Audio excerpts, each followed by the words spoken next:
Hey, Bio Peeps. Alright, this is video 3, learning target 4, all about function of carbohydrates. We just talked a lot about glucose. I hope you learned something. Now we're on to fructose. We said on the previous slide, again, you should know this because it's last week, but fructose, it's a monosaccharide. It's made up of one unit. It's a simple carbohydrate. It's found in fruit. It's found in honey. Your body can make it if it thinks it's going to die. It's like a energy storage, right? So fructose, I think a lot of people know about fructose without knowing they know about it. So if you drink soda, right? When I was your guys' age, I loved soda. Oh my goodness, it was all I ever drank. So bad. Soda is loaded up with something called high fructose corn syrup, which maybe you've heard of, maybe you haven't, not sure.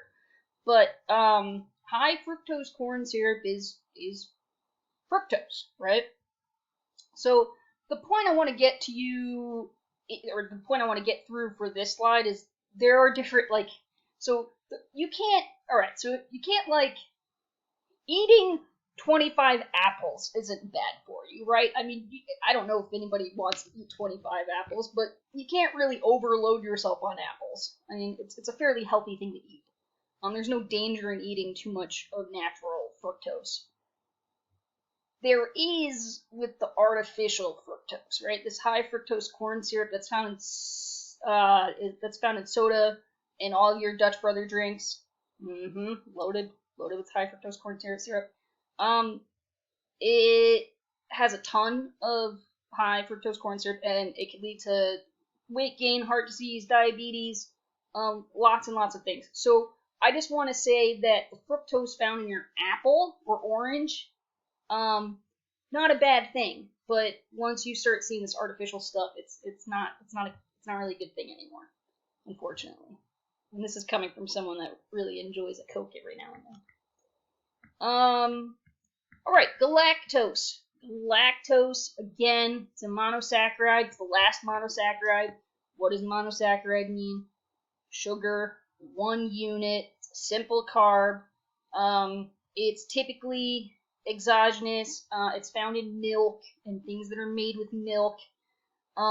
Just like fructose, galactose can be made inside our bodies. It can be created endogenously. And it is thought to be the production of galactose is thought, we're not 100% sure, but scientists currently are thinking that it's really important for the brain, and it can help with disorders like Alzheimer's disease, which affects your memory. So I thought that was kind of cool too. But again, galactose, when you typically hear galactose, you're typically thinking of milk, not what's being created endogenously in your body. Okay, so now we're moving on to disaccharides. Remember, any disaccharide is two monosaccharides attached to each other or bonded together. Disaccharides are also classified as simple carbohydrates, right? So any disaccharide and any monosaccharide is a simple carb. I have taught you about 3 monosaccharides. I've also taught you about 3 disaccharides. I like this image here because it shows you exactly what a disaccharide is, right? You have one monosaccharide, another monosaccharide. They come together through this here bond, and then you have a disaccharide. It's as simple as that. So we have 3 of them, and they all end in OSE. Okay? So we've got sucrose, we've got lactose, and we've got maltose. Okay? So I want to talk about maltose first because I think it's the easiest one. Maltose is just 2 glucoses.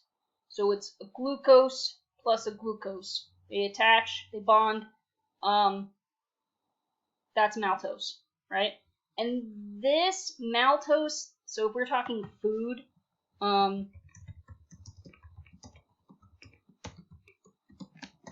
So common foods with maltose, pancakes, sweet potatoes, French bread, fried onion rings, bagels, pizza. Oh, so many good things. So many good things. Let's just look at the pretty pictures. Yep, all of this good stuff here. Move my face. So maltose can be found in a lot of like everything, everyday foods that we eat. They're typically polysaccharides, complex carbohydrates. Where are my notes here? There we go.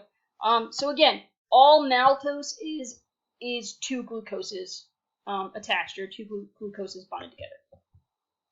Lactose. This is actually another one that's really, really common, right? Lactose. Lactose is one glucose and one galactose. So you need one glucose molecule, and then it attaches itself to a galactose molecule, and then you have a lactose. So lactose is really important. We're going to talk a little bit about that in a few minutes. And then we have sucrose. Sucrose is glucose and fructose. So one glucose molecule attaches to one fructose molecule, and you have a sucrose molecule. Okay? Again, we've talked about 3 monosaccharides. These are your 3 disaccharides. They're all made up of monosaccharides. Okay? For one of your assignment questions, you are going to have to tell me what each of these are made up of, which monosaccharides are found in which disaccharides. Okay? So make sure you understand that. All right, moving on. I think. Maybe not. There we go. Wait. Okay. Disaccharides. So, I'm going to talk a little bit about enzymes. So, enzymes enzymes have a ton of jobs, to be honest. They're one of these things in our body that does a ton. I've already probably talked about them twice or maybe 3 times this year. But enzymes in the carbohydrate unit, we're talking about how, so like enzymes job, there are certain enzymes that come in and break down big carbohydrates, and they break them down into smaller units so we can digest them and use them. So, even though a disaccharide isn't big, it still needs to be broken down, because if it's not broken down, we can't digest it, right? Okay, so specific enzymes in our bodies break down disaccharides until they are broken into their monomers. Remember, guys, monomer is just another word for it's just another word for a molecule that's one unit. So a monosaccharide is a monomer, right? Polysaccharide is a polymer. So once they're broken down into their monomers, they can be used again to provide energy, those glucose. So if it breaks down into glucose, we got some ATP and we got some cash, right? Because in the last video I said it was like cash, so then your body can do stuff. So my example is lactase, and I actually want to hold for a second here. I want to show you something. Hold please. Hold please. Hold please.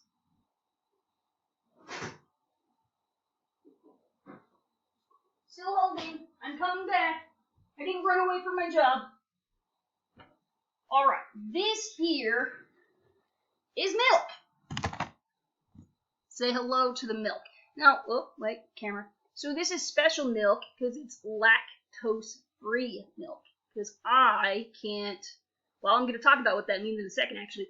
I'm lactose intolerant, and we're going to talk about that. So this is lactose-free milk. Okay, so lactase. Remember, lactose is, oh, come on.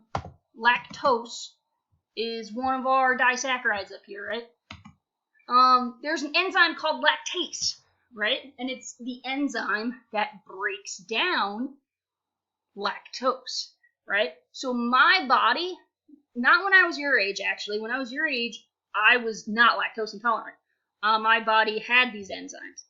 As I got older, my body stopped making lactase enzymes, which is very, very common for people. So if I don't have any lactase, the enzyme, I can't break down lactose, the disaccharide. So if I were to drink real milk, all of those disaccharides, all those lactose molecules get stuck in my gut. They can't be broken down, and it causes like pain and discomfort and not good things, right? The most common symptom is gas, right? So it makes people really, really uncomfortable. So this milk, they call it lactose-free milk, right? In reality, I don't know about this brand specifically. What happens with these milks is that they just put lactase in them, right? So they put the lactase enzyme in there. So then if you're drinking the milk, then your body is also taking that lactase, so then it can break the milk down. You don't get sick, which is pretty cool. Okay, cool.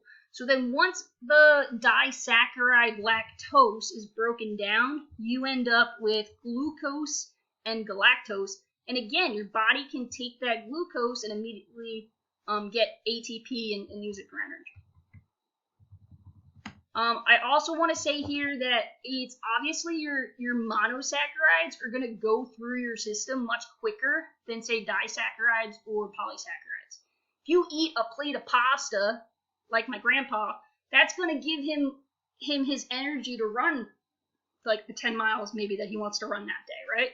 If I eat some sugar, I'm not going to have that same kind of energy, right? It's not going to give you the same kind of energy that pasta will. So one of the differences between the polysaccharides and the monosaccharides is just how much energy you can get, right? Because, I mean, glucose is great. We just talked about how great it is, but it can only get us so far, right? Whereas the polysaccharides, they're going to take us further. They're going to give us more energy, longer. Okay, cool. Oh, I just went over that with my milk. See that? Perfect. So enzymes, we have a lot of them. This is what I'll say. I will say, don't worry about pepsin and don't worry about lipase. I don't care about these guys. I want you to be familiar with amylase, because amylase breaks down polysaccharides and disaccharides, right? Remember, starch is a polysaccharide. So anything that ends in amylase, I will say this comes... One of the harder questions to answer on this week's reflection sheet come right here, guys. So amylase, anything that ends in amylase breaks down polysaccharides and disaccharides. You have maltase, sucrase, and lactase. And like I just said, right, lactase breaks down lactose, sucrase breaks down sucrose, and maltase breaks down maltose. That's easy enough, I think. All right, cool. What's next? Good old polysaccharides, the pastas, the breads, all of the good things, the pancakes. Polysaccharides are carbs made up of hundreds or thousands of different sugar molecules. They have a lot of important functions. They can store energy for later use, so you can eat some pasta, you can have energy right now, but you'll also have energy after you've ran however many miles you're running for the day, right? They can actually, some of them can help protect cells, and they can make up part of a cell's structure and give it shape, particularly in plants, which is also cool.